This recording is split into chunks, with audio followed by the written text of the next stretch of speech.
તો બધું વ્યાપક જ કરવું બરાબર.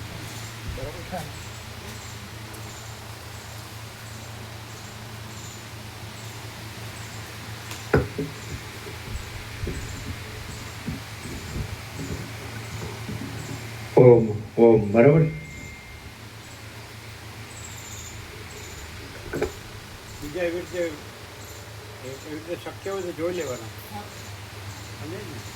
ફરજિયાત નહીં, શક્ય હોય.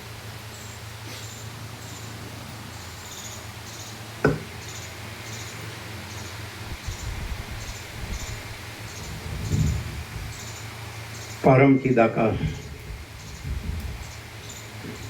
परम ज्योति, अखंड ज्योति, महाचिदाकाश, स्वयं प्रकाश, संपूर्ण प्रकाश, पूर्ण ब्रह्म, अनंत तेजघन, अनंत चितघन, परमाकाश, केवल अनंत शुद्ध तेजघन, परमाकाश, अखिल आत्मा, पूर्ण ब्रह्म, परमात्मा, परम चिदाकाश, परम ज्योति, अखंड ज्योति, अनंत पूर्ण परम चिदाकाश, परम शांति, स्वयं सिद्ध, स्वयं प्रकाश, स्वयं पूर्ण, स्वस्वरूप, यही सब कुछ है, इसके सिवा कुछ नहीं है। शून्यभास, अनंत कोटि, महाकल्पो है ही नहीं। महाचिदाकाश, स्वयं प्रकाश, संपूर्ण प्रकाश, महाचिदाकाश ज्योति, अनंत अखंड अभेद, महाचिदाकाश ज्योति, महातत्व, महासामान्य, महाचिदाकाश, स्वसंवेद्य, सहज निर्विकल्प, महाचिदाकाश, परम कैवल्य, परम शांति, परम चिदाकाश, अनंत पूर्ण निरपेक्ष सत, अनंत संपूर्ण अपरिघी निर्भ्रांत निरपेक्ष वसिष्ठराम निर्वाण राउंड 39મો રાઉન્ડ.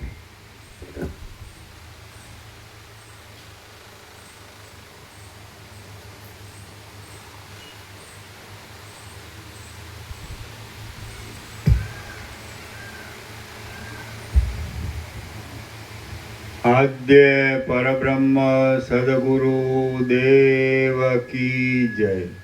ओम श्री परमात्मने नमः. श्री योग वासिष्ठ महारामायण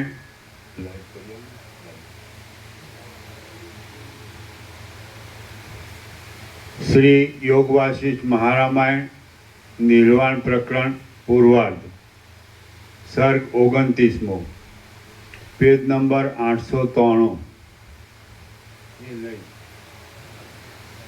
એ ભલે નહીં, આ કરવાનું બસ. सर्ग 29મો पेज नंबर 893. जगत परमात्मा स्वरूप ज छे. आ 29મા सर्गમાં બોધથી રામને મળેલી વિશ્રાંતિનું, ફરીવાર એના એ ઉપદેશનું અને પૂર્વે કૈલાસમાં સદાશિવે વશિષ્ઠને આપેલા ઉપદેશનું વર્ણન કરવામાં આવશે.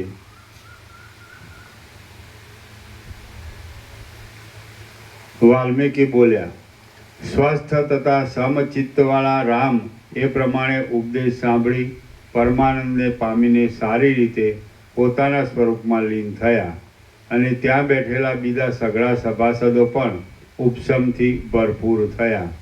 તે શાંત સ્થિતિને રહેવા દેવા માટે જેમ મેઘ ધાન્યોની ઉપર પડતી વૃષ્ટિને જરાવાર બંધ રાખે, તેમ વશિષ્ઠ મુનિએ પોતાના અમૃત તુલ્ય વચનોની ધારા થોડી વારની માટે બંધ રાખી.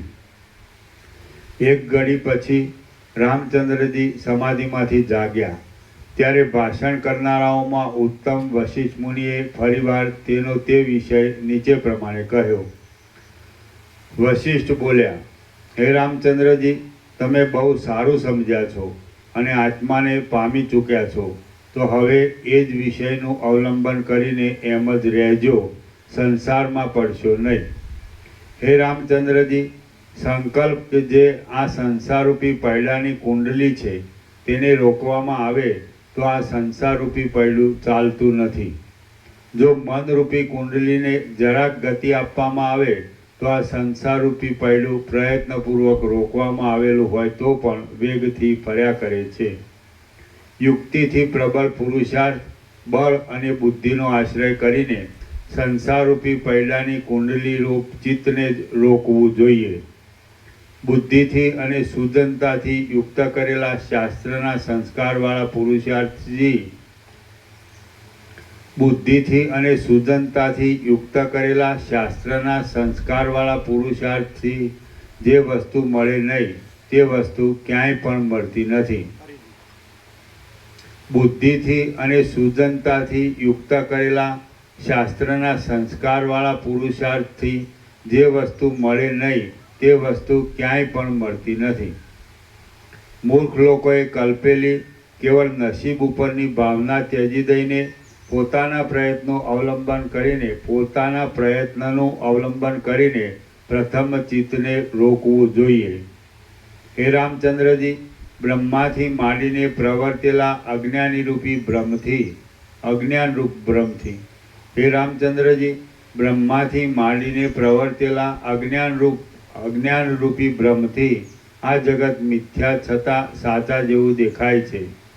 સંકલ્પથી ઉઠેલા અને અજ્ઞાનરૂપી ભ્રમના વિસ્તારમાં આકૃતિઓવાળા આ સઘળા દેહો ભમ્યા કરે છે.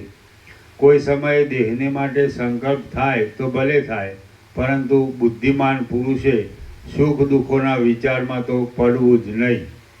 દુઃખથી કરમાયેલા મુખવાળો અને પસીનાથી ભીંજાઈ જતો પુરુષ તો સર્વદા પ્રફુલ્લિત જ રહેનારા અને પસીનાથી રહિત રહેતા ચિત્રમાં આલેખેલા પુરુષના કરતાં પણ અત્યંત તુચ્છ ગણાય છે. આધિઓથી તથા વ્યાધિઓથી કરમાઈ જતા, પસીનાથી ભીંજાઈ જતા અને પોતાની મેળે જ નષ્ટ થઈ જનારા પુરુષના દેહમાં તો ચિત્રમાં આલેખેલા પુરુષના દેહના જેટલી પણ સ્થિરતા જોવામાં આવતી નથી. ચિત્રમાં દોરેલા દેહનો નાશ તો કોઈ કરે તો જ થાય છે, પણ પોતાની મેળે નષ્ટ થતો નથી અને આ ક્ષણભંગુર પુરુષ દેહ તો આપોઆપ જ નાશ પામે છે. ચિત્રનો દેહ તો જો રક્ષણ કરવામાં આવે તો લાંબા કાળ સુધી શોભાને ધારણ કરે છે અને આ દેહ તો સંભાળવા છતાં પણ નષ્ટ થતો જાય છે, પણ વધતો નથી. તેથી ચિત્રમાં આલેખેલો દેહ શ્રેષ્ઠ છે, પણ આ સંકલ્પથી થયેલો દેહ શ્રેષ્ઠ નથી. ચિત્રના દેહમાં જે ગુણો છે તે ગુણો આ સંકલ્પે કરેલા દેહમાં નથી જ. હે રામચંદ્રજી, આ માંસમય દેહ કે જે ચિત્રના જડ દેહ કરતાં પણ અત્યંત તુચ્છ છે, તેમાં આસ્થા રાખવી એ તમને યોગ્ય જ નથી. આ દેહ લાંબા સંકલ્પે જ કરેલો છે, માટે તેમાં આસ્થા રાખો નહીં. સ્વપ્ન સંબંધી સંકલ્પથી થયેલા દેહ કરતાં પણ આ દેહ અત્યંત તુચ્છ છે, કેમ કે અલ્પ સંકલ્પથી થયેલા એ સ્વપ્ન સંબંધી દેહને લાંબી વાર દુઃખો રહેતા નથી અને લાંબા સંકલ્પથી થયેલો આ દેહ તો લાંબા દુઃખોથી દુઃખી થાય છે. વાસ્તવિક રીતે જોતા આ સંકલ્પવાળો દેહ આપણને પણ નથી અને કોઈને પણ નથી. તે છતાં મૂઢ માણસ આ દેહને માટે શા માટે વિનાકારણ કલેશો ભોગવે છે? જેમ ચિત્રનો દેહ ધોવાઈ જતા અથવા નષ્ટ થઈ જતા આત્માની હાનિ થતી નથી, તેમ આ સંકલ્પજન્ય દેહ ગવાઈ જતા અથવા નષ્ટ થઈ જતા પણ આત્માની કશી હાનિ થતી નથી. જેમ મનોરાજ્યનો દેહ ગવાઈ જતા અથવા નષ્ટ થઈ જતા આત્માની કશી હાનિ થતી નથી, તેમ આ સંકલ્પજન્ય દેહ ગવાઈ જતા અથવા નષ્ટ થઈ જતા આત્માને કશી હાનિ થતી નથી. જેમ નેત્રના દોષથી કલ્પાયેલો બીજો ચંદ્ર ગવાઈ જતા અથવા નષ્ટ થઈ જતા તેમાં રહેલા આત્માની કશી હાનિ થતી નથી, તેમ લાંબા સંકલ્પથી થયેલો આ દેહ ગવાઈ જતા અથવા નષ્ટ થઈ જતા તેમાં રહેલા આત્માની કશી હાનિ થતી નથી. જેમ થોડું આમ રાખો.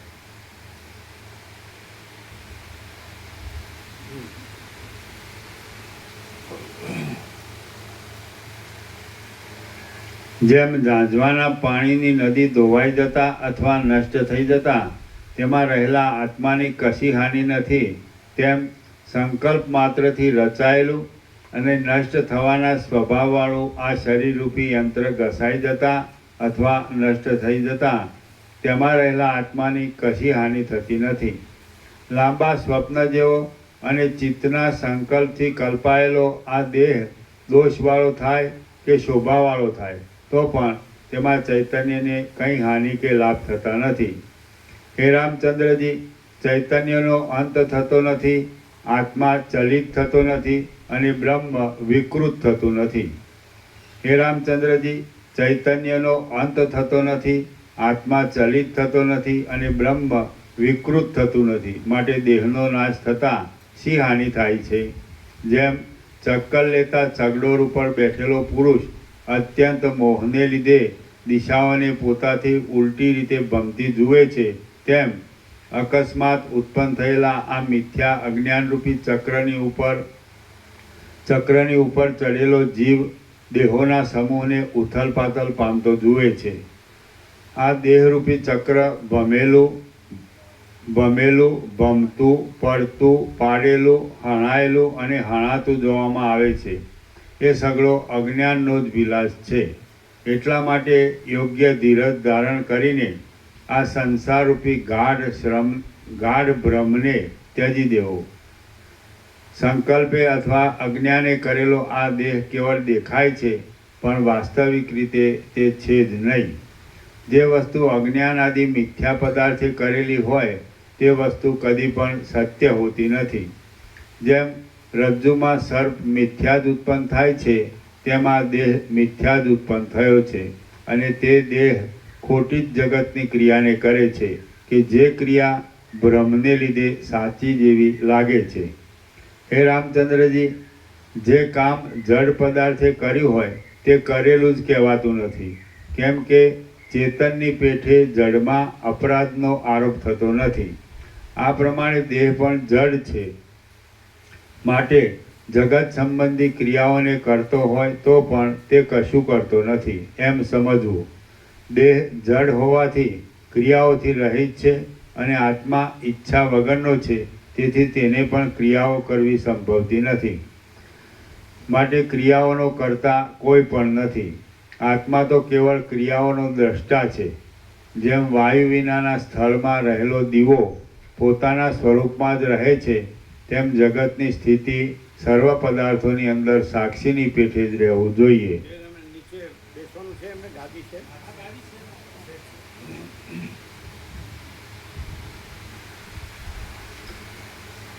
જેમ વાયુ વિનાના સ્થળમાં રહેલો દીવો પોતાના સ્વરૂપમાં જ રહે છે, તેમ જગતની સ્થિતિ સર્વ પદાર્થોની અંદર સાક્ષીની પેઠે જ રહેવું જોઈએ. જેમ સૂર્ય આકાશમાં રહીને જ દિવસના કામો કરે છે, તેમ તમે સાક્ષીપણામાં રહીને જ આ રાજ્ય સંબંધી કાર્યો કરો. આ દેહરૂપી ઘર કે જે મિથ્યા છતાં જ ખડું થયેલું છે, મિથ્યા પદાર્થોથી જ ગોઠવાયેલું છે અને બાળકે કલ્પેલા ખોટા પિશાચની પેઠે સત્તા પામેલું છે, તેમાં સાચી બુદ્ધિ થાય છે અને તેથી અહંકારરૂપી નીચ વેતાલ ક્યાંકથી આવીને ઘૂસી ગયો છે. તમે એ નીચ અહંકારના તાબેદાર થશો નહીં, કેમ કે એના તાબેદાર થવાથી નરકરૂપી ફળની જ પ્રાપ્તિ થાય છે. આ અહંકાર નામનો દુષ્ટ વેતાલ દેહરૂપી ઘરમાં પોતાની ઈચ્છા પ્રમાણે નાચા કરે છે. ચિત્તરૂપી યક્ષે દેહરૂપી ઉજ્જળ ઘરમાં ઘૂસીને એવું કરી દીધું છે કે જેથી ભય પામીને મહાત્માઓ પણ સમાધિ કર્યા કરે છે. પોતાના શરીરરૂપી ઘરમાંથી ચિત્તરૂપી વેતાલને કાઢી મૂકવામાં આવે તો આ સંસારરૂપી શૂન્ય નગરમાં કદી પણ બીવવું પડતું નથી. ચિત્તરૂપી ભૂતે દૂષિત કરેલા નર શરીરરૂપી ઘરમાં જેઓ આસક્તિ રાખે છે તેઓ અનંત કોટી શરીરો નષ્ટ થવા છતાં પણ દેહના અધ્યાસને કોઈ રીતે છોડી શકતા નથી. એ મોટું આશ્ચર્ય છે. ચિત્તરૂપી પિશાચે ઘેરેલા દેહરૂપી ઘરમાં જેઓ મળી જાય છે તેઓની બુદ્ધિ પિશાચોના જેવી જ રહે છે, પણ શુદ્ધ બુદ્ધિ થતી નથી. અહંકારરૂપી મોટા યક્ષના ઘરરૂપ આ મિથ્યા શરીરમાં રુચિ રાખીને વિહાર કર્યા કરતો પુરુષ એક જાતનો પિશાચ જ છે. થોડું આમ દેજો.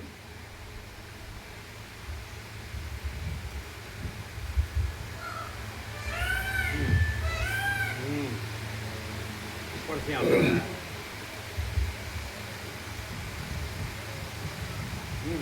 વધારે છે.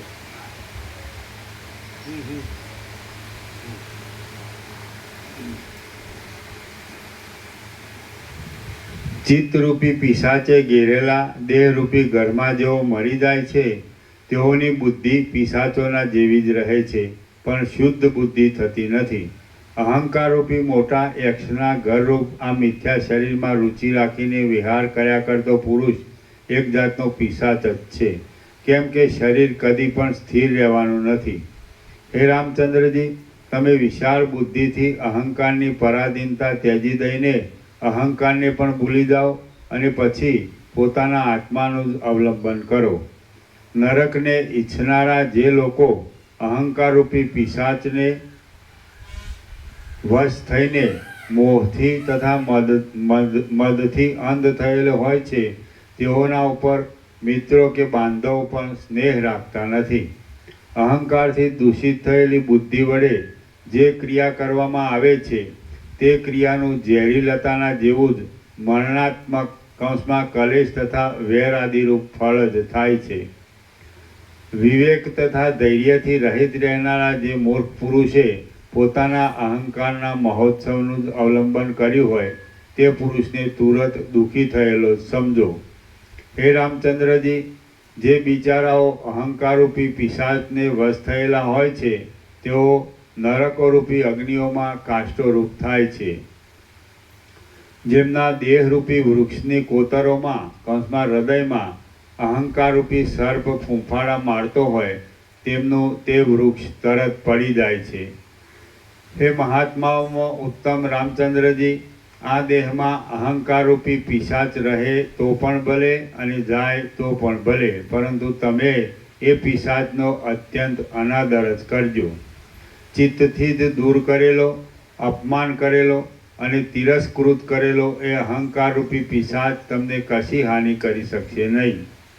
હે રામચંદ્રજી, આ દેહરૂપી ઘરમાં અહંકારરૂપી પિશાચ દેખાવ દીધા કરતો હોય તો પણ અપાર ચૈતન્યરૂપ આત્માને તેથી શું થઈ જાય છે?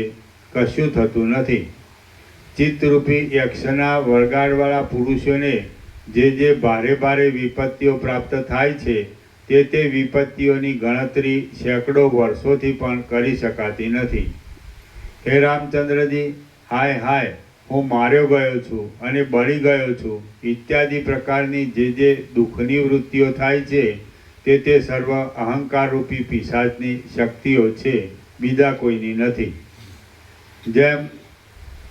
જેમ આકાશ સર્વત્ર વ્યાપક હોવા છતાં પણ અસંગ છે, તેમ આત્મા સર્વત્ર વ્યાપક છતાં પણ અહંકારથી અસંગ છે. પ્રાણરૂપી દોરીથી સંયુક્ત થયેલું આ દેહરૂપી ચંચળ યંત્ર જે કાંઈ કરે છે અને જે કાંઈ ભોગવે છે તે સઘળી અહંકારની જ લીલા છે. જેમ આકાશ કંઈ કરતું નથી તો પણ વૃક્ષની ઉત્પત્તિમાં કારણભૂત થાય છે, તેમ આત્મા સર્વદા સ્વરૂપમાં જ રહેનારો હોવા છતાં ચિત્તની ચેષ્ટાઓમાં કારણભૂત થાય છે. જેમ ભીંતનું રૂપ દીવા પાસે હોવાથી જ સ્ફુરે છે, તેમ મનનું રૂપ આત્માની સન્નિધિથી સ્ફુરે છે. હે રામચંદ્રજી, ચૈતન્ય રૂપ આત્મા અને જળ સ્વભાવવાળું ચિત્ત કે જેઓ વર્ગ અને પૃથ્વીની જેમ સર્વદા પરસ્પરના સંબંધ વગરના જ છે, તેમને કશો સંબંધ હોય અર્થાત કશો નથી. ચપળ ગતિ કરાવનારી પ્રાણની શક્તિઓને વશ કરેલા ચિત્તને મૂર્ખતાને લીધે આત્મા છે એમ માની લેવામાં આવે છે, પણ વાસ્તવિક રીતે જોતા ચિત્ત આત્મા સ્વરૂપ છે જ નહીં. આત્મા પ્રકાશરૂપ,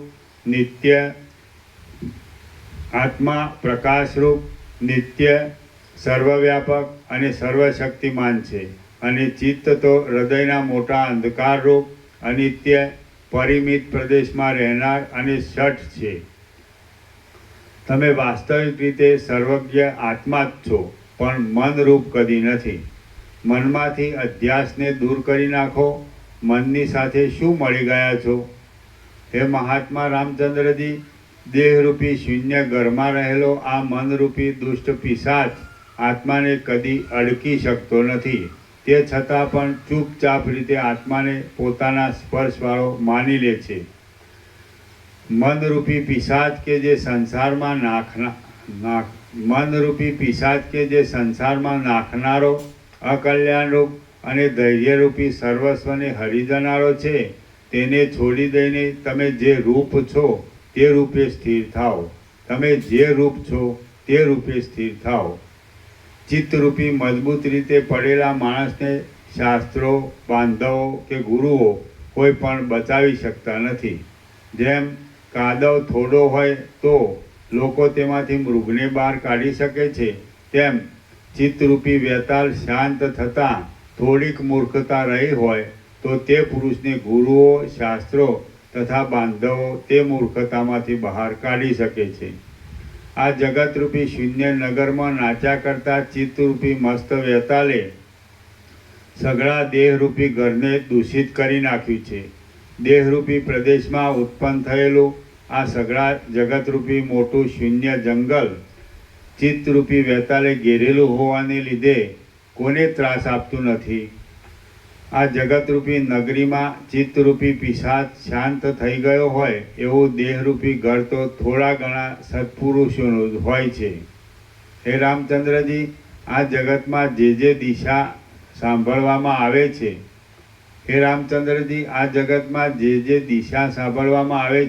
છે તે દિશા મોહરૂપી વેતાલોની મસ્તીઓવાળા દેહોરૂપી માણસોથી જ ભરપૂર હોય છે.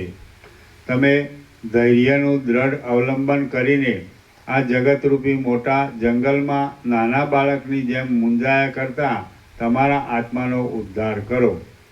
હે રામચંદ્રજી, જેમાં પ્રાણીઓ રૂપ મૃગોના સમૂહો ચર્યા કરે છે, એવા આ જગતરૂપી જૂના અરણ્યમાં તમે મૃગના બચ્ચાની જેમ વિષયરૂપી તરણાના રસો મળવાથી સફળ થયા છો એમ માનો નહીં. આ પૃથ્વીરૂપી જંગલમાં મૂઢ લોકોરૂપી મૃગો વિષયરૂપી તરણાઓને ચરે છે તે ભલે ચરે, પણ તમે તો અજ્ઞાનરૂપી હાથીને ખાઈ જઈને સિંહની વૃત્તિનો સ્વીકાર કરો. બીજા મનુષ્યરૂપી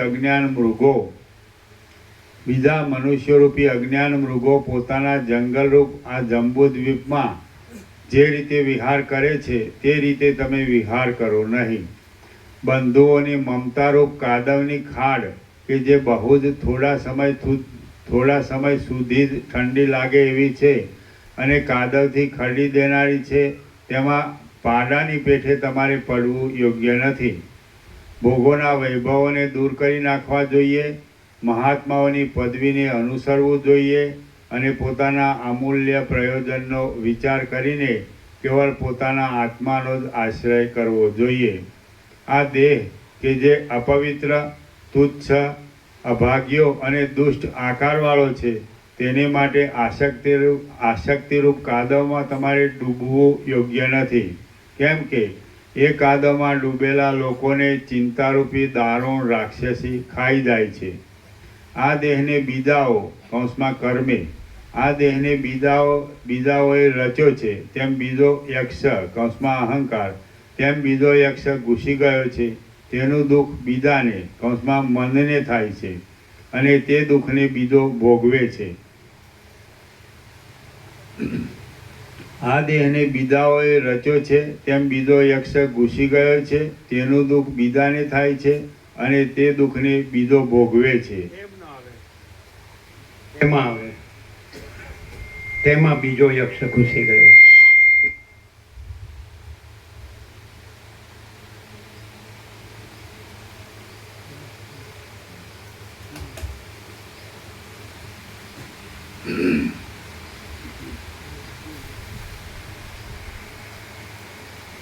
આ દેહને બીજાઓએ રચ્યો છે તેમાં બીજો યક્ષ ઘૂસી ગયો છે. તેનું દુઃખ બીજાને થાય છે અને તે દુઃખને બીજો જીવ ભોગવે છે. અહો, આ મૂર્ખતારૂપી ચક્રી ભારે આશ્ચર્યરૂપ છે. આત્મા કેવળ સત્તા સામાન્ય રૂપ છે અને સત્તા સામાન્યથી જે જુદું હોય તે અસતપણાને લીધે સંભવતું જ નથી. એટલા માટે છીપરની પેઠે આત્માનું ગાંઠાપણું એકરૂપ હોવાથી જેમ દુઃખોના ભોગતાપણાનો કે શરીર ઇત્યાદિનો અવકાશ જ નથી, જેમ પથરાનું કઠણપણું પથરાથી જુદું નથી, તેમ વ્યક્તિ તેમજ સામુદાયિક મન વગેરે પદાર્થો આત્માથી જુદા નથી. કેમ કે સર્વ પદાર્થો સત્તા માત્ર સ્વભાવથી અભિન્ન છે અને તેમની જુદી સ્થિતિ કોઈ રીતે સંભવતી નથી. જેમ શિલાનું શિલાપણું અને ગળાનું ગળાપણું જુદું નથી, તેમ મન આદિ સર્વ સત્તા માત્ર આત્માથી ભિન્ન છે જ નહીં. હે રામચંદ્રજી, હવે હું મોહનો નાશ કરનારો એક બીજો વિચાર કહું છું, તે સાંભળો. એ વિચાર મને સંસારના દુઃખોની શાંતિને માટે કૈલાસ પર્વતની ગુફામાં પૂર્વે સદાશિવે કહેલો છે. ચંદ્રના કિરણોના સમૂહની જેમ પ્રકાશતો સ્વર્ગની સીમા સુધી પહોંચેલો અને સદાશિવના નિવાસરૂપી કૈલાસ નામનો એક પર્વત છે. એમાં ચંદ્રની કળાને ધારણ કરનારા સાક્ષાત સદાશિવ રહે છે. પૂર્વે કોઈ સમયે હું એ જ પર્વતની અંદર ગંગાજીને કિનારે આશ્રમ બાંધીને રહ્યો હતો અને એ સદાશિવનું પૂજન કરતો હતો. મેં તપને માટે તપસ્વીઓના આચરણમાં લાંબા કાળ સુધી સ્થિતિ કરી હતી. સઘળા શિવ પૂજનના શાસ્ત્રાર્થોનો સંગ્રહ કર્યો હતો. અનેક પુસ્તકો એકઠા કર્યા હતા. પૂજનના પુષ્પો ભરવાને માટે કેટલાય પડિયાઓ કરી રાખ્યા હતા અને સિદ્ધ લોકો પણ એ પૂજા સામગ્રીને જોવાને માટે મારી પાસે આવીને બેસતા હતા. હે રામચંદ્રજી, એવી રીતની વ્યવસ્થા કરીને કૈલાસ વનના નિકુંજમાં તપ કરતા કરતાં મને કેટલોક સમય વ્યતીત થઈ ગયો. એક દિવસે શ્રાવણ માસના કૃષ્ણ પક્ષની આઠમને દિવસે પ્રદોષ કાળે હું પૂજા કરીને ધ્યાનમાં બેઠો હતો. પ્રાણીઓની અવરજવર બંધ પડવાથી દિશાઓ શાંતિ ધારણ કરીને જાણે મૌન વ્રત સેવતી હતી. લતાઓ અને વનોમાં તલવારથી કપાય તેવો ગાઢ અંધકાર પથરાયો હતો. આ પ્રમાણે જાણે અડધો પહોર વીતી ગયો ત્યારે હું સમાધિમાંથી જાગ્યો અને બહારના પદાર્થોને જોવા લાગ્યો. ત્યારે તે વનમાં તુરત જ ઉઠેલું સેંકડો ધોળા વાદળાઓના જેવું જણાતું અને અનેક ચંદ્રબિંબો જેવું શોભતું કોઈ તેજ મારા જોવામાં આવ્યું. દિશાઓરૂપી મંડપોને પ્રકાશિત કરનારા એ તેજને જોઈને હું વિસ્મય પામ્યો અને મનમાં વિચાર કરીને એ તેજવાળા શિખરને જોવા લાગ્યો. એટલામાં તો ચંદ્રની કળાને ધારણ કરનારા અને જેમણે પાર્વતીના હાથમાં પોતાનો હાથ આપ્યો હતો તથા જેની આગળ ચાલતા પાર્ષદોને નંદિકેશ્વર દૂર કરતા હતા એવા સદાશિવ ત્યાં પધાર્યા.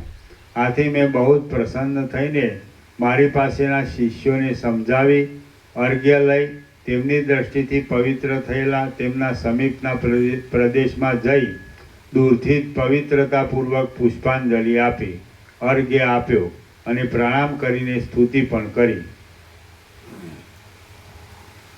પછી તેમણે સઘળી પીડાઓને દૂર કરનારી અને ચંદ્રની કાંતિના જેવી શીતળતાવાળી સરળ દ્રષ્ટિથી બહુ વાર સુધી મારી સામે જોયા કરી.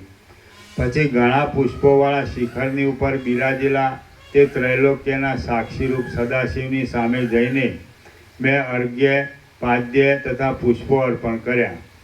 તેમની આગળ ઘણી ઘણી મંદારના પુષ્પોની અંજલિઓ નાખી અને અનેક પ્રકારના નમસ્કારોથી તથા સ્તોત્રોથી તેમનું પૂજન કર્યું. સદાશિવનું પૂજન કર્યા પછી મેં તેવી જ ભાવનાથી ભગવતી પાર્વતીનું, તેમની સખીઓનું અને પ્રમથ ગણોની મંડળીનું પણ પૂજન કર્યું. પૂજન કરીને હું ત્યાં બેસી ગયો. એટલે અર્ધચંદ્રને ધારણ કરનારા તે સદાશિવે પૂર્ણચંદ્રના કિરણોના જેવી શીતળતાવાળી વાણીથી મને કહ્યું કે હે વશિષ્ઠ મુનિ, ઉપશમવાળી, વિશ્રાંતિવાળી અને કલ્યાણ કરનારી તમારા ચિત્તની વૃત્તિઓ પરમાત્મામાં એકાગ્ર રહે છે? તમારું શુભ તપ નિર્વિઘ્ન રીતે ચાલ્યા કરે છે? પરમ પદ કે જે સર્વોત્તમ છે તેને તમે પામ્યા છો? તમારા સઘળા ભયો શાંત થઈ ગયા છે ને? હે રામચંદ્રજી, સર્વ લોકોના મુખ્ય કર્તા સદાશિવે જ્યારે મને એ પ્રમાણે પૂછ્યું ત્યારે હું બોલ્યો કે હે મહાદેવ, જે આપના કલ્યાણમય સ્વરૂપને યાદ કરે છે તેમને કોઈ પણ પુરુષાર્થ દુર્લભ રહેતો નથી અને કોઈ પણ ભય પ્રાપ્ત થતો નથી. તમારા સ્મરણના આનંદથી જેમના ચિત્ત મગ્ન હોય તેમને ન નમે તેવા પ્રાણીઓ બ્રહ્માંડમાં જ હોતા નથી. તમારા સ્મરણમાં લાગેલી બુદ્ધિવાળા લોકો જ્યાં રહેતા હોય તે દિશાઓ, દેશો, પ્રાંતો અને પર્વતો જ સર્વોત્તમ ગણાય છે. હે પ્રભુ, તમારું સ્મરણ ભૂતકાળના પુણ્યનું ફળ આપે છે, વર્તમાનકાળના પુણ્યને વધારે છે અને ભવિષ્યકાળના પુણ્યનું બીજ વાવે છે. હે મહારાજ, આપનું સ્મરણ જ્ઞાનરૂપી અમૃતના મુખ્ય કળશરૂપ, ધીરજરૂપી ચાંદનીના ચંદ્રરૂપ અને મોક્ષરૂપ પૂરના દ્વારરૂપ છે. પૂરના એની નીચે તો નહીં આપી, ખાલી ટપકી છે. હે મહારાજ, આપનું સ્મરણ જ્ઞાનરૂપી અમૃતના મુખ્ય કળશરૂપ, ધીરજરૂપી ચાંદનીના ચંદ્રરૂપ અને મોક્ષરૂપ પૂરના દ્વારરૂપ છે. હે ભૂતનાથ, મેં આપના સ્મરણરૂપ ઉદાર ચિંતામણીના પ્રભાવથી સઘળી આપદાઓને માથે પગ મૂક્યો છે. હે રામચંદ્રજી, મેં એ પ્રમાણે જણાવ્યું અને પછી અત્યંત પ્રસન્ન જણાતા એ મહાત્મા સદાશિવને બહુ જ નમ્ર ભાવથી મેં જે કહ્યું તે હવે તમને કહું છું, સાંભળો. મેં સદાશિવને પૂછ્યું કે હે મહારાજ, આપના પ્રસાદને લીધે મને સઘળી દિશાઓ ઈષ્ટ પદાર્થોથી પૂર્ણ જણાય છે, પરંતુ હું આપને એક સંશય પૂછું છું તો તે વિષયમાં આપ કશી ઉતાવળ નહીં કરતા અને કશો પડદો નહીં રાખતા પ્રસન્ન બુદ્ધિથી ઉત્તર આપો.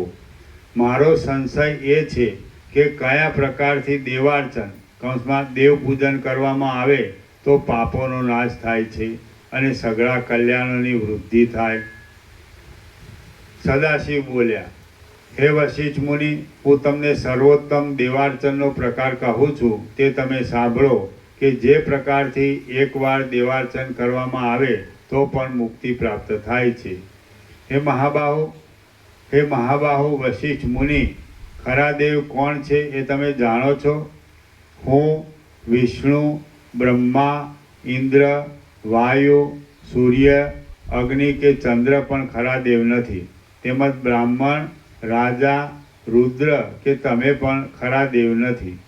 જે દેહ કે ચિત્તરૂપ હોય તે દેવ સંભવે જ નહીં. શોભા કે બુદ્ધિરૂપ પણ દેવ હોય જ નહીં. આદિથી તથા અંતથી રહિત જે અકૃત્રિમ ચૈતન્ય પ્રકાશ છે તે જ ખરો દેવ છે. દેશથી, કાળથી કે વસ્તુથી જેની મર્યાદા થતી હોય તેમાં દેવપણું ક્યાંથી જ હોય? આદિથી તથા અંતથી રહિત અને અકૃત્રિમ જે ચૈતન્ય પ્રકાશ છે તે જ દેવ એ શબ્દથી કહેવાય છે, માટે તેનું જ પૂજન કરવું જોઈએ. આ સઘળું જગત પોતાથી નહીં પણ જેની સત્તાથી સત્તા પામેલું છે તે જ સાચો દેવ છે.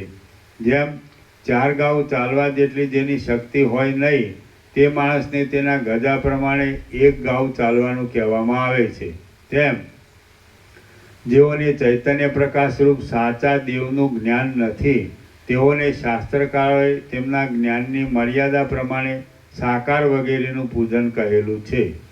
રુદ્ર આદિ સાકારોનું પૂજન કરવાથી અમુક જ ફળ મળે છે અને ચૈતન્ય પ્રકાશરૂપ આત્માનું પૂજન કરવાથી તો આદિ તથા અંતથી રહિત અકૃત્રિમ સ્વરૂપાનંદરૂપ ફળ પ્રાપ્ત થાય છે. જે પુરુષ અકૃત્રિમ ફળને ત્યજી દઈને કૃત્રિમ ફળને લેવા માટે દોડે છે તે પુરુષ કલ્પવૃક્ષના વનને ત્યજીને કાંટાવાળા કરંજના વનમાં જાય છે એમ સમજવું. અકૃત્રિમ પૂજનમાં બોધ, સમતા અને ઉપશમ એ મુખ્ય પુષ્પો છે અને નિર્મળ નિરતિશય આનંદરૂપ જે ચૈતન્ય માત્ર આત્મા છે તે પૂજ્ય છે એમ તત્વજ્ઞાનીઓએ સિદ્ધાંત કરેલો છે.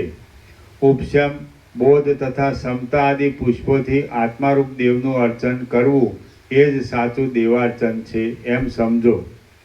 આકારનું પૂજન કરવું એ સાચું દેવાર્ચન નથી. જે લોકો આત્મજ્ઞાન રૂપ દેવાર્ચનને ત્યજીને કૃત્રિમ પૂજનોમાં લાગ્યા રહે છે તેઓ લાંબા કાળ સુધી કલેશને પ્રાપ્ત થયા કરે છે. જેમને આત્મજ્ઞાન પ્રાપ્ત થયું હોય છે એવા મહાત્માઓ કદાચિત આત્મધ્યાન ત્યજી દઈને સાકાર દેવનું પૂજન કરતા જોવામાં આવતા હોય તો તેઓ બાળકોની જેમ લીલા જ કરે છે એમ સમજો. જે સર્વના પરમ કારણભૂત અને પરમ શિવ આત્મા સ્વરૂપ દેવ છે તેનું જ સર્વદા અખંડિત રીતે બોધરૂપ પૂજન કરવું જોઈએ. તમે જીવને જ અકૃત્રિમ, અવિનાશી તથા ચૈતન્ય પ્રકાશરૂપ બ્રહ્મ સમજો અને તેને જ પૂજ્ય સમજો. આત્મા જ પૂજ્ય છે, અનાત્મા પૂજ્ય નથી. કેમ કે બોધરૂપ જે આત્મપૂજન છે તે જ મુખ્ય પૂજન છે. વશિષ્ઠ બોલ્યા, હે મહારાજ, આ સકળ જગત આત્માની સત્તાથી જ સત્તા પામેલું છે એમ આપે જણાવ્યું તે કેવી રીતે બને? ચૈતન્યરૂપ આત્માને જીવભાવ કેવી રીતે પ્રાપ્ત થયો? સદાશિવ બોલ્યા, પાર તથા આકારથી રહિત જે ચિદાકાશ છે તે જ સર્વત્ર છે. જેમ પ્રલયકાળમાં તે ચિદાકાશની અંદર કાંઈ પણ દ્રશ્ય રહેતું નથી તેમ હમણાં પણ વસ્તુતઃ જોતા તેની અંદર કાંઈ પણ દ્રશ્ય નથી. જે કાંઈ દ્રશ્ય રૂપે સ્ફુરે છે તે સગળું એ સ્વયં પ્રકાશ ચિદાત્માનું સ્ફુરણ છે. એ ચિદાત્માનું જે પોતાની મેળે સ્ફુરણ થયા કરે છે તે જ આ જગત રૂપે પ્રતીત થાય છે એટલું સમજવું બસ છે. જેમ સ્વપ્નનું નગર ચૈતન્યના સ્ફુરણ સિવાય બીજું કાંઈ નથી તેમ આ જગત પણ ચૈતન્યના સ્ફુરણ સિવાય બીજું કાંઈ નથી. આ જગતરૂપ ચિત્ત ભીંતવાળું નથી પણ કેવળ સ્વચ્છ ચિદાકાશ રૂપ જ છે. દ્રશ્યની જુદી સત્તા કોઈ પણ રીતે સંભવતી નથી, માટે દ્રશ્ય કેવળ ચિદાકાશ રૂપ જ છે એમ સમજો. ચૈતન્યપણું હોવાને લીધે આત્માનું સૃષ્ટિ ઇત્યાદિના સમયમાં જે સ્ફુરણ થાય છે તે જ જગત એ નામથી કહેવાય છે. માટે સ્વપ્નના નગર જેવું જે કાંઈ આ જગત પ્રતીત થાય છે તે ચિદાકાશ રૂપ જ છે અને જે ચિદાકાશ રૂપ જ છે તેમાં વળી અન્યપણું પણ શું હોય અને સાથી હોય?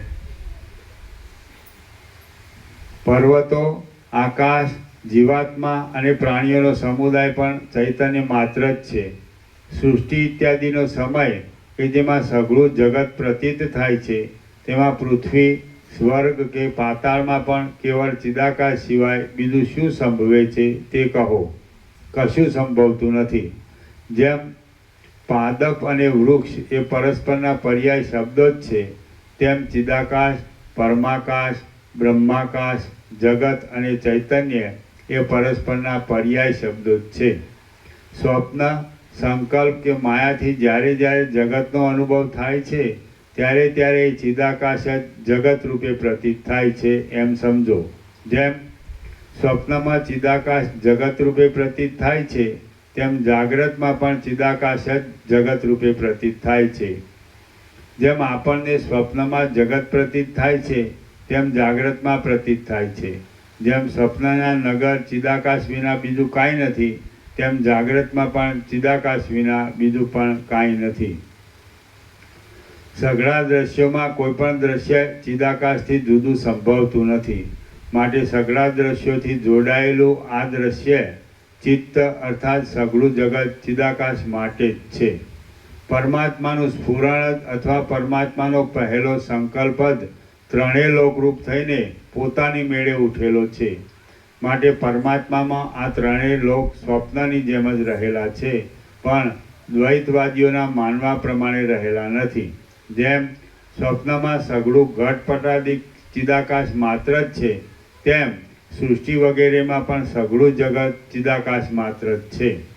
જેમ સ્વપ્નના નગરમાં ચિદાકાશથી જુદું બીજું કાંઈ પણ હોતું નથી, તેમ ત્રૈલોક્યમાં પણ ચિદાકાશથી જુદું બીજું કાંઈ પણ નથી.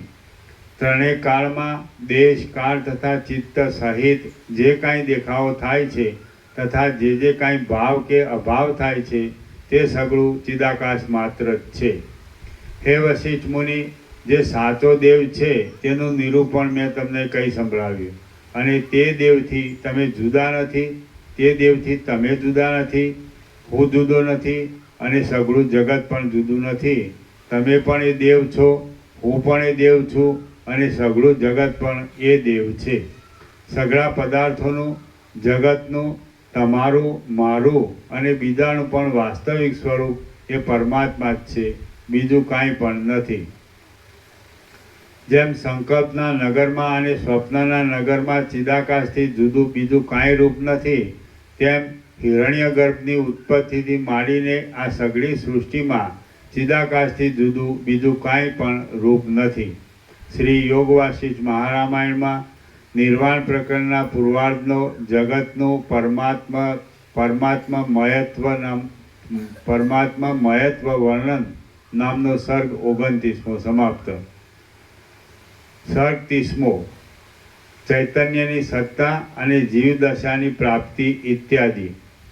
આ 30મા સર્ગમાં ચૈતન્યનું સર્વાત્મકપણું અને સર્વભોક્તાપણું કહેવામાં આવશે અને ચૈતન્યને જે રીતે જીવદશા પ્રાપ્ત થઈ છે તે પણ કહેવામાં આવશે. સદાશિવ બોલ્યા, હે વશિષ્ઠ મુનિ, એ રીતે આ સઘળું જગત કેવળ પરમાત્મા જ છે અને જે પરમાત્મા પરબ્રહ્મ છે તે જ સર્વોત્તમ દેવ છે. એ દેવનું પૂજન સર્વથી શ્રેષ્ઠ છે. એ દેવથી જ સર્વોત્તમ સુખ પ્રાપ્ત થાય છે. એ દેવ જ સર્વના આરોપનું અધિષ્ઠાન છે અને એ દેવમાં જ આ સઘળું જગત રહેલું છે. જે સુખ અકૃત્રિમ, આદિથી તથા અંતથી રહિત છે, અદ્વિતીય અને અખંડિત તથા બહારના સાધનોથી સાધ્ય નથી, તે સુખ એ દેવને જ મળે છે. હે મહામુનિ, તમે મોટા વિવેકી છો, તેથી તમને કહું છું કે પુષ્પો તથા ધૂપોનો મોટો સમૂહ પરમાત્માના પૂજનમાં કશો ઉપયોગ નથી. જેઓ અજ્ઞાની અને બાળકોની જેમ મુગ્ધ ચિત્તવાળા હોય છે, તેમને માટે જ શાસ્ત્રકારોએ કૃત્રિમ મૂર્તિમાં દેવાર્ચન કરવાનું કહ્યું છે. જેમ ભાત ન મળે તો કોદરા ખાવામાં આવે છે, તેમ સમ તથા બોધ આદિ ન હોય તો પુષ્પ આદિ મિથ્યા કલ્પિત પદાર્થોથી કૃત્રિમ મૂર્તિમાં પૂજન કરવામાં આવે છે. અજ્ઞાની લોકો પોતાના સંકલ્પો પ્રમાણે પદ્ધતિઓ કરી કૃત્રિમ મૂર્તિમાં પુષ્પોથી તથા ધૂપોથી અર્ચન કરીને સંતોષ પામે છે. પોતે કલ્પેલા પુષ્પ આદિ પદાર્થો વડે મિથ્યાભૂત કૃત્રિમ મૂર્તિનું પૂજન કરવાથી વિમાન આદિ મિથ્યાભૂત સાધનો દ્વારા જે સ્વર્ગ આદિ મળે છે તે સર્વ મિથ્યા છે. હે વશિષ્ઠ મુનિ, પુષ્પો તથા ધૂપો વગેરેથી દેવપૂજન અવિવેકી લોકોને માટે કલ્પવામાં આવ્યું છે.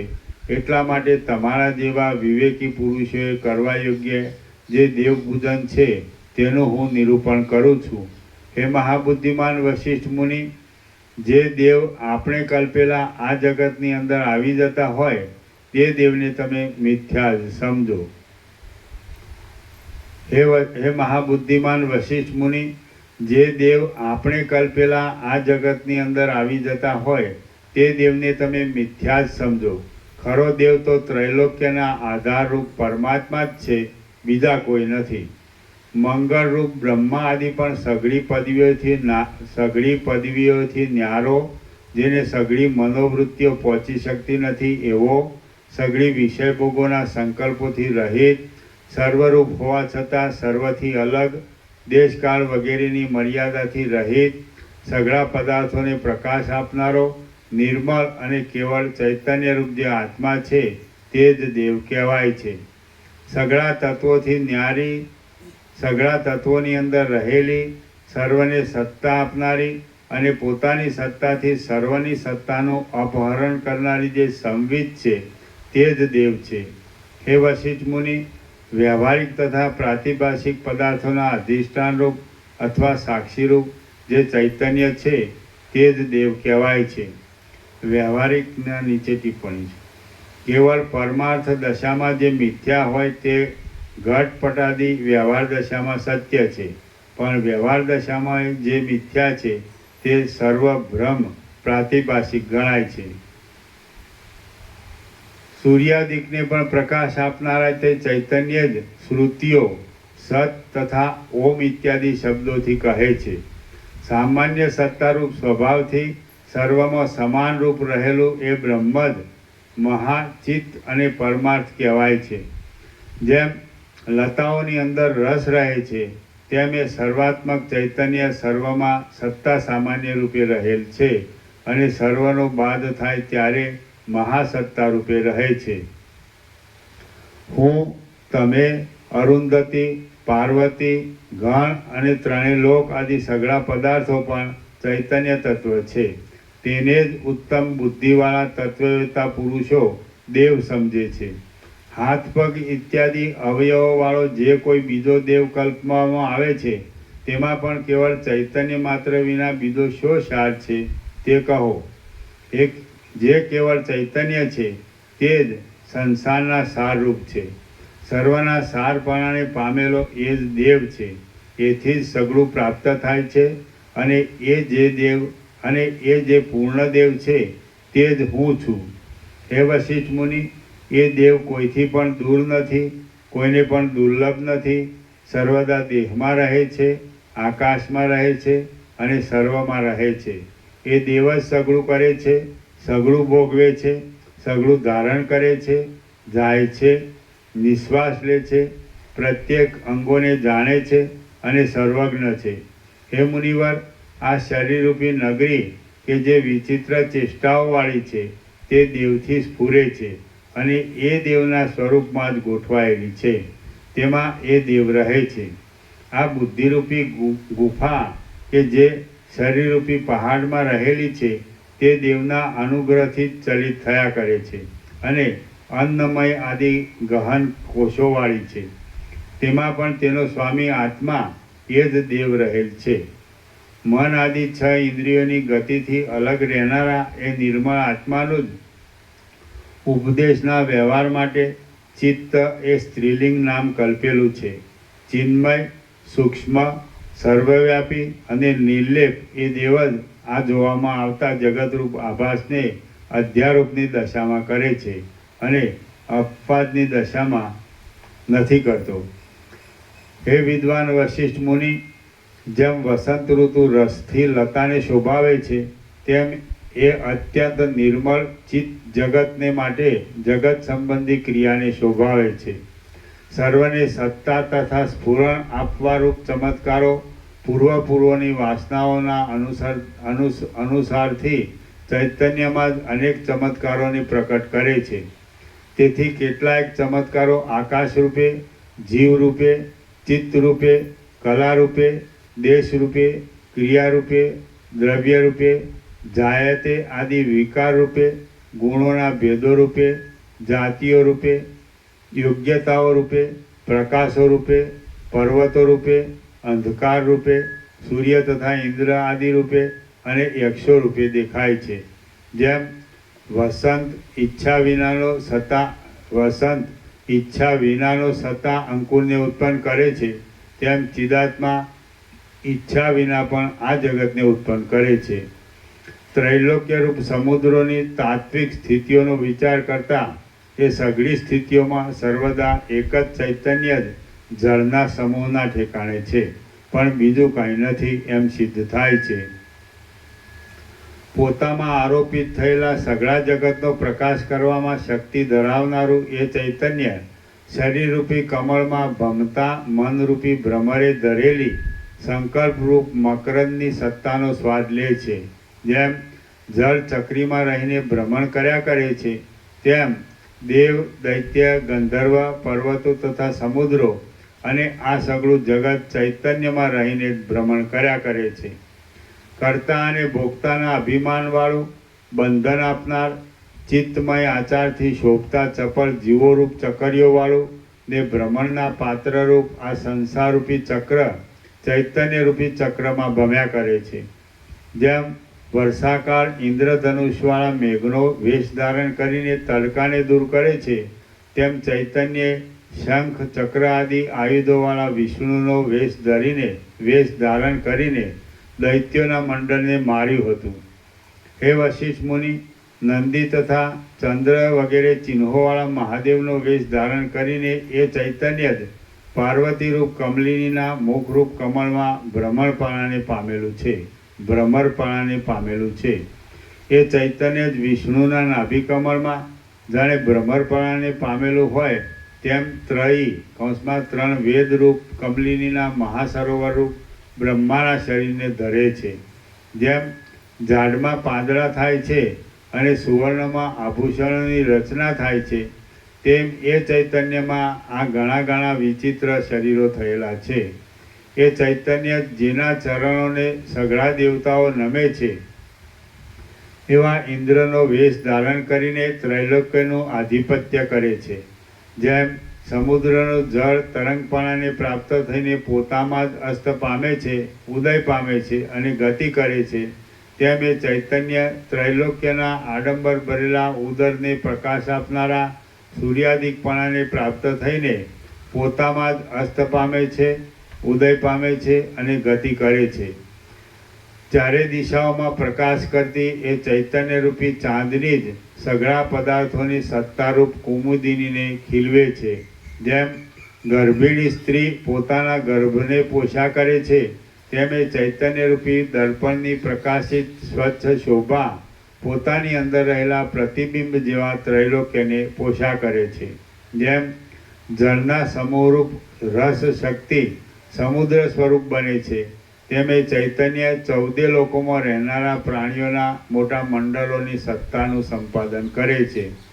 સૃષ્ટિમાં આ ચૈતન્યરૂપી લતા ખીલી છે, જેને વિચિત્ર પદાર્થો પુષ્પો રૂપે, ગહન વિચારો રૂપે, પાંદડા અને સત્તાઓના સમૂહ રૂપે ફળ આપનારી, જીવરૂપી પરાગોના વાસનારૂપી રસોથી ભરપૂર, સવિકલ્પ જ્ઞાન રૂપે છાલોથી વીંટાયેલી, ચિત્તની વૃત્તિઓરૂપ અસંખ્ય કળીઓવાળી, જેનું રૂપ ત્રણેય લોકોરૂપી કેસરોથી દીપે છે એવી નિરંતર થતી ચિત્ર વિચિત્ર ગતિવાળી, સઘળી ઋતુઓમાં સ્થિર રહેનારી, પર્વતાદિ જળ પદાર્થોના મૂળવાળી, શરીરોરૂપી ગાંઠોવાળી, તેમજ મૂળથી ટોચ સુધી પ્રવૃત્તિઓરૂપ ગૂંચળાઓથી ઘેરાયેલી છે. આ લતા માયાના આકાશરૂપ ક્યારામાં ઉગી છે. સર્વત્ર સત તથા અસતથી વિલક્ષણ અનિર્વચનીયપણાવાળા ચંદ્ર વગેરેની કાંતિની જેમ સ્પષ્ટ જણાતા અને વિચાર માત્રથી નષ્ટ થનારા ઘણા વિચિત્ર દ્રશ્યરૂપી પુષ્પોને જાણે તેજ ઉત્પન્ન કરતી હોય, તેઓમાં અભિમાન ધરતી હોય, તેઓનો વિસ્તાર કરતી હોય, તેઓ રૂપે ગવાતી હોય અને જાણે તેઓ રૂપે વિકાર પામતી હોય તેમ રહેલી છે. એ મહાચૈતન્યના પ્રકાશથી સદા સૂર્ય આદિ પ્રકાશે છે. સ્ત્રી પુરુષોના દેહો અતિ નિંદ્ય છતાં પણ એ ચૈતન્યના અજ્ઞાનથી થયેલા ભોગ્યપણાના તથા ભોગતાપણાના વિભ્રમોને લીધે પરસ્પરને પ્યારા લાગે છે. આ જગતની ઝાડરૂપી ધૂળની ડમરીઓ એ મહાચૈતન્યરૂપ વંટોળિયામાંથી ઉડે છે અને એ મહાચૈતન્યની સત્તાથી આકાર પામેલી હોવા છતાં પણ જાણે ચૈતન્યથી જુદી હોય એવી થઈને નાચ્યા કરે છે. જેમ દીવો રૂપવાળા પદાર્થને પ્રકટ કરે છે, તેમ ત્રૈલોક્યના દીવારૂપ ચૈતન્ય આ સઘળા જગતરૂપ પદાર્થોને પ્રકટ કરે છે. જગતમાં રહેલી પદાર્થોની પંક્તિ ચૈતન્યરૂપ નિર્મળ ચંદ્રબિંબમાં રહેલા કલંકની જેમ સાથ મેળવીને રહે છે. જેમ સારી લતા વરસાદના સિંચનથી રૂપ અને ફળને પ્રાપ્ત થાય છે, તેમ શરીરાદિ પદાર્થોની પંક્તિ ચૈતન્યરૂપી અમૃત મળવાથી રૂપ અને ચેતનને પામે છે. જેમ ઘર પંચભૂતમય હોવાથી પ્રકાશમય હોવા છતાં પણ બહારથી સૂર્યનો પ્રકાશ નહીં આવવાથી અંદર છાયાથી યુક્ત થાય છે, તેમ ઘટાદિકના અધિષ્ઠાનરૂપ ચૈતન્ય પ્રકાશરૂપ હોવા છતાં પણ બહાર ઇન્દ્રિયોની વૃત્તિઓથી અભિવ્યક્ત થયેલું ચૈતન્ય વ્યાપ્ત થતાં અંદર જડતાથી યુક્ત જેવું થઈ જાય છે. જો દેહમાં આત્મ ચૈતન્યના ચમત્કારો ન હોય તો ત્રૈલોક્યમાં રહેલા આ પદાર્થો તેવા ચમત્કારોથી રહિત હોવાને લીધે આકારને પણ પ્રાપ્ત થઈ શકે નહીં. એ ચૈતન્યનો પ્રકાશ વ્યાપ્ત હોવાને લીધે સંકલ્પરૂપી બાળકને ધરનારી પ્રવૃત્તિરૂપી ચંચળ કુલીન સ્ત્રી દેહરૂપી ઘરમાં સ્ફુર્યા કરે છે. જો ચૈતન્યનો પ્રકાશ હોય નહીં તો રસ જીભની અણી ઉપર વ્યાપ્ત થવા છતાં પણ કોને, શી રીતે, ક્યારે અને ક્યાં પ્રકટ થાય? આ દેહરૂપી વૃક્ષ અવયવરૂપી શાખાઓવાળું હોવા છતાં પણ અને કેશોરૂપી લતાઓવાળું હોવા છતાં પણ ચૈતન્યની વ્યાપ્તિ વિના કેમ જ પ્રકાશે? ન જ પ્રકાશે. ચરાચર જગતના અધિષ્ઠાનરૂપ ચૈતન્ય તે પદાર્થો રૂપે વધે છે, લોટે છે અને ખાય છે. જે કાંઈ છે તે ચૈતન્ય જ છે. ચૈતન્ય સિવાય બીજું કાંઈ છે જ નહીં. આ જગત કે જે નવું ઉત્પન્ન થયેલું જોવામાં આવે છે તે ચૈતન્ય માત્ર જ છે. વશિષ્ઠ બોલ્યા, હે રામચંદ્રજી, મહાદેવજીએ ચંદ્ર જેવી સ્વચ્છ વાણીથી મને એ પ્રમાણે કહ્યું, ત્યારે મેં તેમને ચંદ્ર જેવી સ્વચ્છ વાણીથી ફરીવાર પૂછ્યું કે હે મહારાજ, જો સર્વવ્યાપક એક જ ચૈતન્ય હોય તો તે ચૈતન્યરૂપ આ દેહ મરણ આદિ દિશાઓમાં ઘણા પાર્થિવ ભાગવાળો અને નેત્રાદિક વગરની ભીંતની જેમ અચેતન કેમ થઈ જાય છે? આ દેહ જીવનની દશા વગેરેમાં ચેતનવાળો થઈને પાછો મરણ આદિની દશામાં ચેતના વગરનો થઈ જાય છે.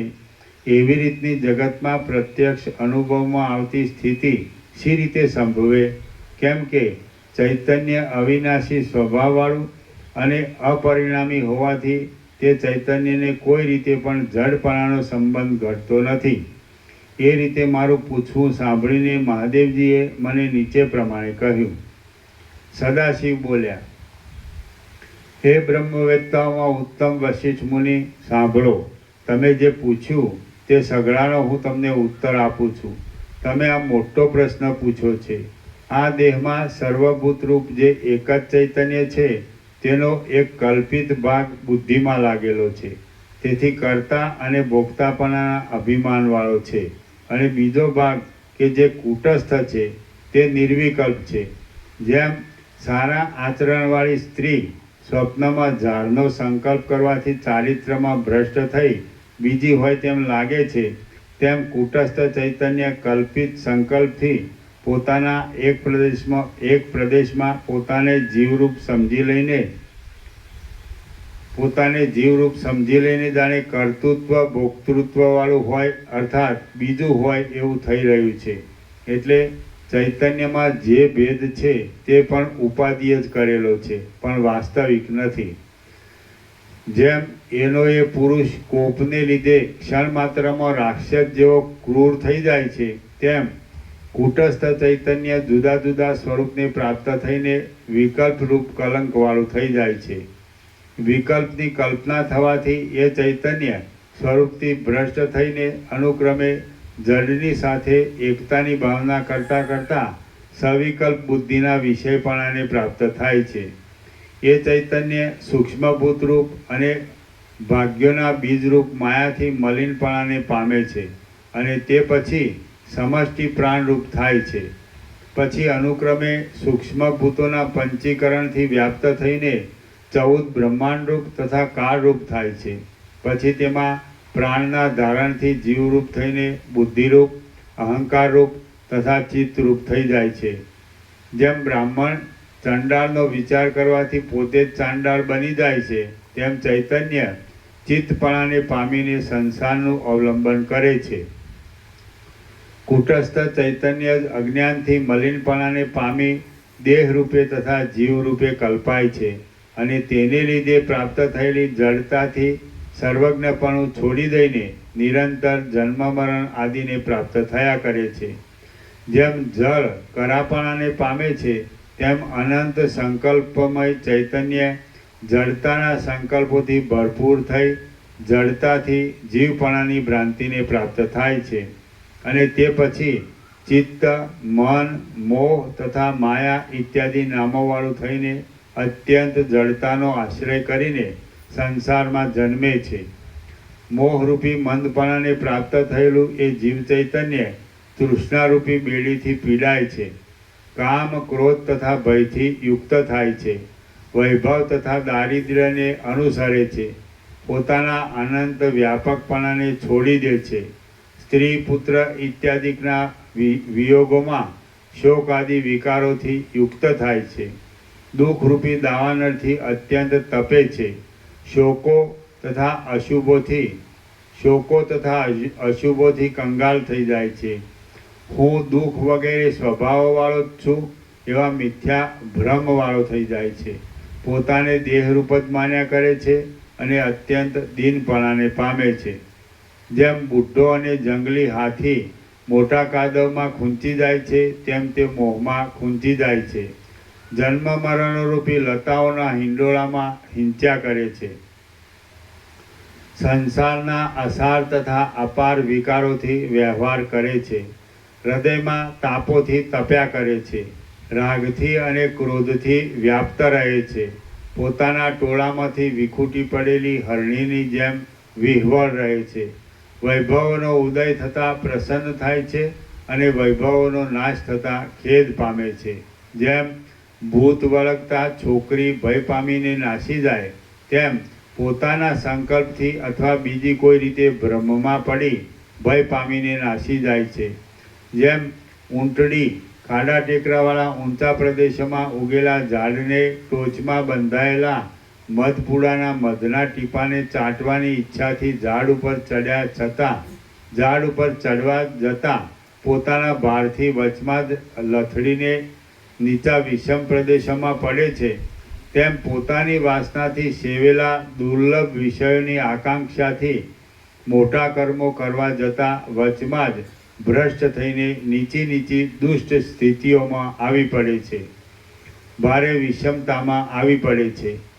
એક સંકટમાંથી બીજા સંકટમાં, એક દુઃખમાંથી બીજા દુઃખમાં અને એક વિપત્તિમાંથી બીજી વિપત્તિમાં જઈ પડે છે.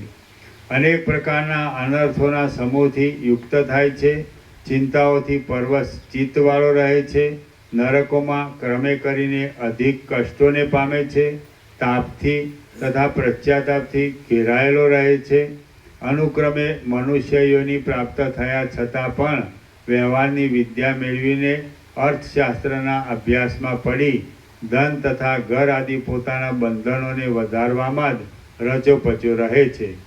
વૃદ્ધ થાય ત્યારે ચારે બાજુથી મરવાનો ભય રાખ્યા કરે છે. જેમ પાણી ખૂટી જતાં માછલી તરફડ્યા કરે, તેમ ધન વગેરે ખૂટી જતાં તરફડ્યા કરે છે. બાલ્યાવસ્થામાં પરાધીન રહે છે, યૌવનમાં ચિંતાથી ઘેરાયેલો રહે છે, વૃદ્ધપણામાં અત્યંત દુઃખથી પીડાય છે, મરી ગયા પછી કર્મોને વશ થાય છે, સ્વર્ગમાં દેવરૂપ, પાતાળમાં નાગરૂપ, દૈત્યોના લોકમાં દૈત્યરૂપ, પૃથ્વીમાં મનુષ્યરૂપ, રાક્ષસોના સ્થાનમાં રાક્ષસરૂપ, વનના પ્રદેશમાં વાનરરૂપ, મોટા પહાડના શિખરમાં સિંહરૂપ, મેરુ આદિ પર્વતોમાં કિન્નરરૂપ, દેવગિરીમાં વિદ્યાધરરૂપ, વનના ખાડામાં સર્પરૂપ, ઝાડમાં લતારૂપ, માળામાં પક્ષીરૂપ, શિખરમાં લતારૂપ અને વનમાં મૃગરૂપ થાય છે.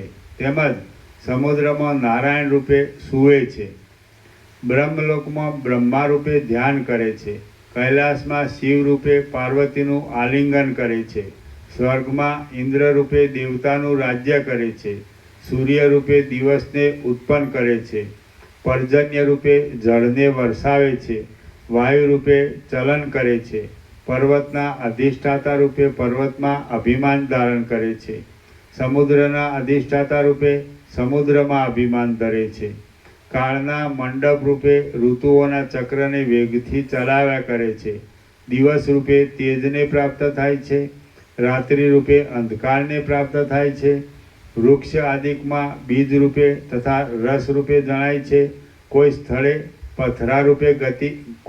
પથરા રૂપે ગતિ વિના રહે છે, કોઈ ઠેકાણે નદી રૂપે વહ્યા કરે છે, કોઈ સ્થળે કુમુદ રૂપે ખીલે છે, કોઈ સ્થળે ફળો રૂપે પાકે છે, કોઈ સ્થળે કાષ્ટો રૂપે તથા અગ્નિ આદિ રૂપે દેખાય છે, કોઈ સ્થળે હિમ જેવા ટાઢા જળ રૂપે દેખાય છે, કોઈ સ્થળે આકાશ આદિ શૂન્ય રૂપે દેખાય છે, કોઈ સ્થળે ચકચકિત આકાર ધરે છે, કોઈ ઠેકાણે કાંટાઓવાળા જંગલી પ્રદેશો રૂપે રહે છે, કોઈ ઠેકાણે શિલા રૂપે રહે છે, કોઈ ઠેકાણે કાળા રંગે રહે છે, કોઈ ઠેકાણે લીલા રંગે રહે છે, કોઈ ઠેકાણે અગ્નિ રૂપે રહે છે અને કોઈ ઠેકાણે પૃથ્વી રૂપે રહે છે.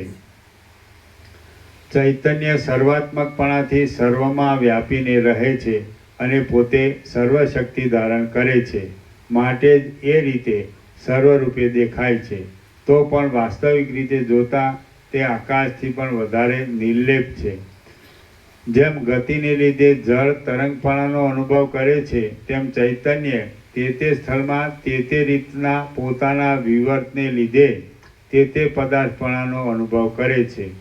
એ ચૈતન્ય હંસ, ક્રૌચ, બગલા, કાગડા, સારસ, ઘોડા, નહાર, બગલી, હરિણ, વાનર, કિન્નર, કૂતરા, વટિક નામના પક્ષી, પિંગલ નામના પક્ષી, મેના, માખી, ભ્રમર, પોપટ અને એવા જ પ્રકારોની બીજી ઘણી યોનિઓમાં ભમ્યા કરે છે. બુદ્ધિ, લક્ષ્મી, પ્રીતિ, રુચિ તે માયા અને રાત્રિરૂપ પણ એ જ થાય છે. જેમ પાણીની ચકરીમાં ખડ ફર્યા કરે છે, તેમ સંસારમાં ફર્યા કરે છે. અને જેમ ગધેડી પોતાના શબ્દથી જ ભય પામે, તેમ પોતાના સંકલ્પથી જ ભય પામે છે. એ જીવ ચૈતન્યના જેવું બીજું કોઈ પણ મુગ્ધ, અવિવેકી, ચંચળ કે નિર્બળ નથી. એ મહામુનિ વશિષ્ઠ, તમારી પાસે મેં આ જીવ શક્તિનું નિરૂપણ કર્યું કે જે જીવ શક્તિ પ્રાકૃત કર્મોને પરવશ, રાખ પશુના જેવા ધર્મવાળી, કર્માત્મા એ નામને પામેલી, વાસ્તવિક સ્વરૂપનો વિચાર કરતા અફસોસ કરવાનું જ પાત્ર અને પોતાની મેળે જ ઘણા દુઃખોવાળા અનંત વિભ્રમને પામેલી છે. અવિદ્યા કે જેની સત્તા તથા સ્ફૂર્ણા પોતાથી ન્યારા નથી, તેને લીધે જ એ જીવ શક્તિએ જેમ ચોખાનો દાણો કોતરાનો આશ્રય કરે છે, તેમ વિનાશી અને મિથ્યાભૂત અનિયમિત મેલનો આશ્રય કર્યો છે, કે જેથી જીવપણાને પામીને એ વ્યાપકપણાથી ભ્રષ્ટ થઈ છે. દુર્ભાગ્યપણાના પરિતાપોને પામ્યા કરે છે અને અનાથ સ્ત્રીની જેમ શોક કર્યા કરે છે. હે વશિષ્ઠ મુનિ, એ જડ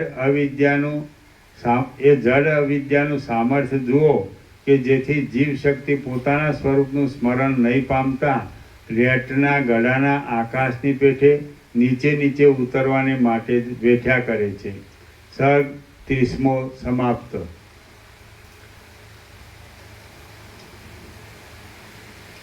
સર્ગ 31મો. શુદ્ધ ચૈતન્ય નિદર્શન. શુદ્ધ ચૈતન્ય નિદર્શન. આ 31મા સર્ગમાં જીવપણા આદિનો નિષેધ કરીને શુદ્ધ ચૈતન્ય દેખાડવામાં આવશે. સદાશિવ બોલ્યા, હે વશિષ્ઠ મુનિ, જેમ સ્વપ્નમાં પીધેલી મદિરાના જ્ઞાનમાં પડેલી સ્ત્રી હું દુઃખવાળી છું એવી ભાવનાથી ખોટા દુઃખને જ મેળવી લે છે, તેમ અજ્ઞાનમાં પડેલી ચૈતન્ય શક્તિ હું વિકલ્પોવાળી છું એવી ભાવનાથી મિથ્યાભૂત જીવપણાને તથા જગતપણાને મેળવી લે છે. જેમ મદિરાના મદ વગેરેથી ફરી ગયેલી બુદ્ધિવાળી મુગ્ધા સ્ત્રી પોતે જીવતી છતાં પણ હું મરી ગઈ છું એમ માનીને રડે છે, તેમ અજ્ઞાનથી સ્વરૂપને ભૂલેલી જીવશક્તિ નષ્ટ ન થયા છતાં પણ હું નષ્ટ છું એમ માનીને રડે છે. જેમ કારણ વિના અકસ્માત વિપરીત થયેલી બુદ્ધિવાળી સ્ત્રી ભમતા પદાર્થને પણ સ્થિર દેખે છે, તેમ અહંતાના ભ્રમમાં પડેલી જીવશક્તિ અસ્થિર જગતને પણ સ્થિર દેખે છે. ચૈતન્યરૂપ જીવશક્તિને સંસારનો અનુભવ થવામાં ચિત્ત જ કારણ છે, પણ વાસ્તવિક જોતા એ ચિત્ત કાંઈ જ નથી. કેમ કે ચિત્તને સત કે અસત પણ કહી શકાતું નથી, તેથી કેવળ તુચ્છ જ છે. આ રીતે મુદ્દલ ચિત્ત જ નહીં હોવાને લીધે અને તેને લીધે દ્રશ્યરૂપ જગત પણ નહીં હોવાથી યત્નપૂર્વક ચિત્તને ચેતાવનારી ચૈતન્ય શક્તિ પોતે ચિત્તરૂપ પણ નથી અને ચિત્તાધીન જગતરૂપ પણ નથી, પરંતુ શુદ્ધ જ છે. જેમ પથરામાં તેલ નથી તેમ ચૈતન્ય શક્તિમાં દ્રશ્ય દર્શન કે દ્રષ્ટાપણું નથી. જેમ ચંદ્રમાં કાળાપણું નથી તેમ ચૈતન્ય શક્તિમાં કર્તા કર્મ કે કરણપણું નથી. તેમ આકાશમાં નવા અંકુર નથી તેમ ચૈતન્ય શક્તિમાં પ્રમાતા પ્રમાણ કે પ્રમેયપણું નથી. જેમ નંદનવનમાં ખેરનું ઝાડ નથી તેમ ચૈતન્ય શક્તિમાં બુદ્ધિ બોધ આપનાર કે બોધવ્યપણું નથી. જેમ આકાશમાં પર્વતપણું નથી તેમ ચૈતન્ય શક્તિમાં હું તું કે તેપણું વગેરે નથી. જેમ કાજળમાં શંખપણું નથી તેમ ચૈતન્ય શક્તિમાં પોતાનું કે અન્યનું દેહપણું નથી. જેમ પરમાણુમાં મેરુ પર્વતો નથી તેમ ચૈતન્ય શક્તિમાં દ્વૈત કે અદ્વૈત નથી. જેમ અત્યંત ખારી ધરતીમાં લતા થતી નથી તેમ ચૈતન્ય શક્તિમાં નામ કે રૂપ નથી. જેમ સૂર્યમંડળમાં રાત્રિ નથી તેમ ચૈતન્ય શક્તિમાં કરવા લાયક કે નહીં કરવા લાયક કંઈ નથી. જેમ હિમમાં ઉષ્ણતા નથી તેમ ચૈતન્ય શક્તિમાં વસ્તુનો ધર્મ કે વસ્તુ ન હોવાનો ધર્મ પણ નથી. જેમ શિલાના ગર્ભમાં વૃક્ષ નથી તેમ ચૈતન્ય શક્તિમાં શૂન્યતા કે અશૂન્યતા નથી. જેમ આકાશમાં શૂન્યતા અને અશૂન્યતા એ બંનેનો વિચાર કરતાં કેવળપણારૂપ અને સ્વરૂપની સ્વચ્છતા બાકી રહે છે, તેમ ચૈતન્ય શક્તિમાં પણ શૂન્યતા અને અશૂન્યતા એ બંનેનો વિચાર કરતાં કેવળપણારૂપ સ્વચ્છતા જ બાકી રહે છે. જીવશક્તિ ચૈતન્ય હિરણ્યગર્ભના ચિત્તથી પ્રકટ થઈ છે, એટલે તેને સંસારરૂપ દુઃખ પ્રાપ્ત થયું છે એમ નથી, પણ કેવળ સંસારની ભાવના માત્રથી સંસારરૂપ દુઃખ પ્રાપ્ત થયું છે. જ્ઞાની પુરુષ સંસારની ભાવના ત્યજી દે છે કે તરત જ તેનો સંસારરૂપ અનર્થ શાંત થઈ જાય છે. અજ્ઞાની પુરુષ સંસારની ભાવનાને ત્યજી દેતો નથી, તેથી તેને સંસાર દુઃખદાયી થઈ પડે છે. ખડ પણ નથી અને ત્રૈલોક્ય પણ નથી એવી ભાવના કરવી તે તો પોતાને આધીન છે. ખડ પણ નથી અને ત્રૈલોક્ય પણ નથી એવી ભાવના કરવી તે તો પોતાને અધીન છે, છતાં એવી ભાવના નહીં કરવાથી અને સંસારની જ ભાવના કરવાથી અજ્ઞાનીઓ સંસારરૂપી રોગને કદી પણ મટાડી શકતા નથી. સંસારની ભાવનાનો ત્યાગ અતિ સુલભ હોવા છતાં પણ જો તેની માટે પ્રયત્ન કરવામાં ન આવે તો તે ત્યાગ કેમ જ થાય? જે વસ્તુ અતિ સુલભ હોય તેને માટે પણ જો કંઈ પ્રયત્ન કરવામાં ન આવે તો તે વસ્તુ ક્યાં અને કેવી રીતે મળે? જે સર્વવ્યાપક ચૈતન્ય છે તે અદ્વિતીય, નિર્વિકલ્પ, પરમ, એક જ, સર્વથી પર, અતિ સ્વચ્છ અને સૂર્ય આદિ તેજોને પણ પ્રકાશ આપનાર છે. એ પ્રકાશ આપનાર ચૈતન્ય સર્વમાં રહે છે. નિત્ય નિર્મળ, નિત્ય પ્રકાશિત, મનથી રહિત, નિર્વિકાર અને નિર્લેપ છે. ગડા, વસ્ત્ર, વડ, ભીત, ગાંડા, વાનર, ગધેડા, અસુર, સમુદ્ર, ભૂત, નર અને નાગ એ સર્વમાં પણ એ જ ચૈતન્ય રહેલું છે. જેમ દીવો પ્રકાશ જ કરે છે પણ કશી ક્રિયા કરતો નથી, તેમ ચૈતન્ય સાક્ષીની જેમ જ રહે છે, પણ ક્યાંય કશી ક્રિયા કરતું નથી. એ ચૈતન્ય નિર્મળ હોવા છતાં પણ દેહાદિકની ભાવનાથી મલિન જેવું થઈ ગયેલ છે. નિર્વિકલ્પ છતાં પણ દેહાદિકની ભાવનાથી સવિકલ્પ જેવું થઈ ગયેલ છે.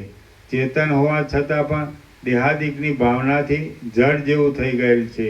અને વ્યાપક છતાં પણ દેહાદિકની ભાવનાથી સંકોચવાળું થઈ ગયેલ છે. જેમ લાંબો અને ઝીણો રેશમ વગેરેનો તાંતણો તકલી ઉપર વીંટાતા પોતાના અત્યંત લાંબા સ્વરૂપને પણ તેટલામાં સમેટી બોરના જેવા કોકડાના આકારમાં ફેરવાય છે, તેમ નિર્વિકલ્પ સૂક્ષ્મ અને સર્વવ્યાપક ચૈતન્ય લિંગ દેહમાં પ્રતિબિંબ ભાવથી આવીને સઘળા હાથ પગ વગેરે અંગોમાં તથા મર્મો વગેરેમાં વ્યાપીને સર્વમાં વ્યાપેલી પોતાની સંવિતને કૌંસમાં જ્ઞાન શક્તિને તેટલામાં સમેટાયેલી જેવી કરીને સંકોચને કોકડાને પ્રાપ્ત કરે છે. એ ચૈતન્ય શક્તિ જાગ્રતમાં વિષયોના દર્શનોથી તથા સંકલ્પોથી વ્યાપ્ત રહે છે. સ્વપ્નમાં વાસનામય વિષયોના દર્શનોથી તથા સંકલ્પોથી વ્યાપ્ત રહે છે. અને સુષુપ્તિ કે જે અબોધમય કહેવાય છે તેમાં પણ અજ્ઞાનના સાક્ષીપણારૂપ બોધ સ્વરૂપે રહે છે. જેમ સજ્જન ચિત્તમાં દુર્જનની સંગતિનો લાંબો સંસ્કાર લાગતા દુર્જનની પદ્ધતિઓને પામીને દુર્જન થઈ જાય છે, તેમ એ અત્યંત સ્વચ્છ બ્રહ્મ ચૈતન્ય જ દેહાદિકની ભાવનાના લાંબા સંસ્કારને લીધે દેહાદિકની અહમતા મમતાઓને પામીને અનુકૂળ પદાર્થોને મેળવવાની અને પ્રતિકૂળ પદાર્થોને ટાળવાની ચિંતાને પ્રાપ્ત થાય છે. જેમ સોનું મેલથી તાંબા જેવું લાગે છે અને મેલ ધોવાઈ જતાં પાછું સોનું જ રહે છે, તેમ બ્રહ્મ ચૈતન્ય દેહાદિકની ભાવનાથી જીવપણાને પ્રાપ્ત થાય છે અને એ ભાવના દૂર થતાં પાછું બ્રહ્મ ચૈતન્યપણાને પ્રાપ્ત થાય છે. 2 મિનિટમાં આવીએ.